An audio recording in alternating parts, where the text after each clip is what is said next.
Ray Martin is a name that is synonymous with Australian journalism. Over the past 5 decades, he has covered some of the most significant events in history and has been awarded the Gold Logie on 5 occasions. But throughout his career, he's also been a passionate and skilled photographer. Hello, Maddie, it's Ray. Come on in, please. Well, let's go meet him. What do you say to a man that has been on the forefront of journalism for so many years?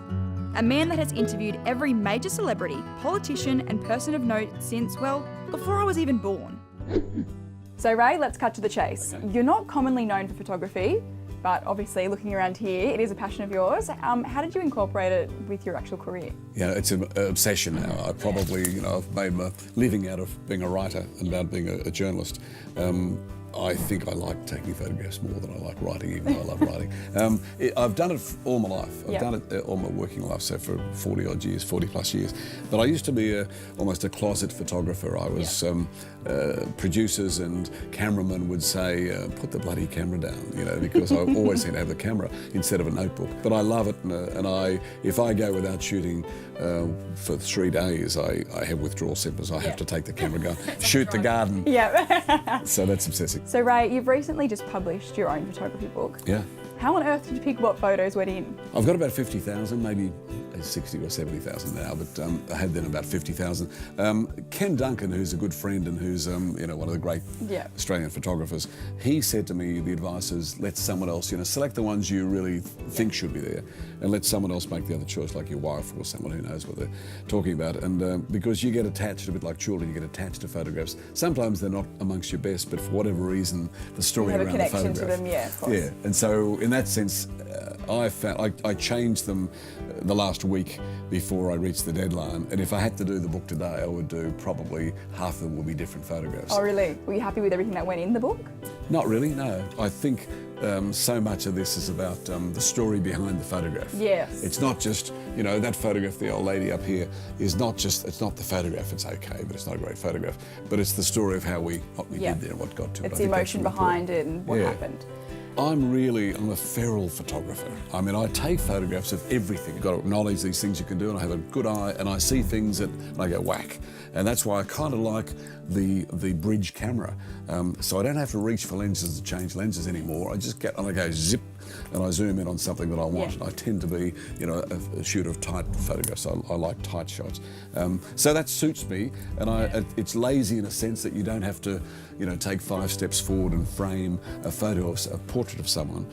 You can sort of sit there and just zoom in it. And if you've got a good lens, and I do have good lenses, then I think you can compensate. Yeah, you and Ken are quite good friends, and you've just recently done a documentary together. Can you tell us a little bit about that? Ken Duncan is a brilliant photographer. I mean, I think he's the best landscape photographer in Australia, and he's also a great teacher. Yeah. And so the idea of this was that I would go on a trip to the Kimberley where I hadn't been before, and we went on the True North boat, and the idea was master and pupil. And so he was the master and I'm very much the pupil. And so we went to the most amazing places in Australia. And the camera crew had to work, they were using a range of cameras, but they used drones that I've not seen them use before. Yeah, And they were aerial launching shots. drones from little tinnies and catching them on the tinnies in the middle of these crocodile-infested waters and so on. So it was great fun to do, and the waterfalls and the country is beautiful. Is just exquisite. So walking up the staircase, there is just photos everywhere. It's just Sorry overwhelming. about that. No, it's great. Do you have any favourites? These are all done from 35,000 feet out the window of a plane. And all this incredible, this is somewhere over the Northern Territory. It's hard to believe that Aboriginal people paint those, and they didn't do it from 35,000 feet, did they? How do they know what it looks like? This beautiful river system we've got. Gorgeous, hey? Yeah. And through the thick glass window of a plane, and I look down the way, and people are at the window, and they've got the blind down, and they're watching some dodgy film. And this is brilliant. This is Australia. This is fantastic. I just keep saying, have a look.